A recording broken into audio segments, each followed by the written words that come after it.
the sunshine to do their 20 milers in. David Weir made exactly that point actually. He said he much prefers training through the summer and racing in the autumn rather than training through the winter and racing in the spring. So he seemed very happy that the London Marathon is in October. Of course, next year it's also going to be in October, but then they are planning to go back to April for the 2023 race.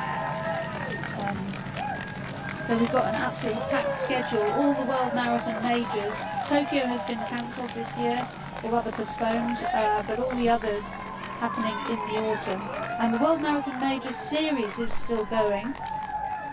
It's been extended because of COVID, but it will finish with the New York Marathon later this year. What did you prefer, Mara? I know some of your great performances came in London, and then I thought your run in Beijing in the Olympics is one of the most underrated performances from a British athlete. Absolutely superb. But were you in the Weir camp? Did you prefer to get the training done when it was warm? Definitely, it's just so much easier. Of course, it depends where you live. I mean, I was living in Tokyo, where the winter and spring weather are actually fantastic for marathon racing. It's very dry. It's cold, but warmer than in the UK, very little rain. But if you're living somewhere like the UK, much more difficult. And of course, if you're going to altitude, then you need to go to the southern hemisphere in the North's winter.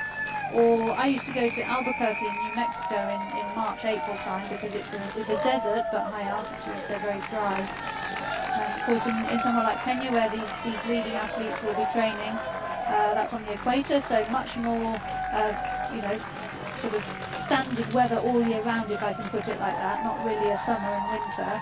Though, of course, there is a rainy season.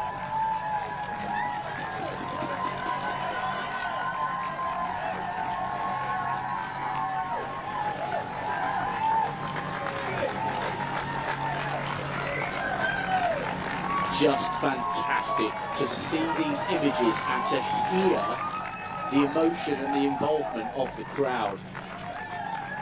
How we've missed that. London's back, make no mistake, London is back.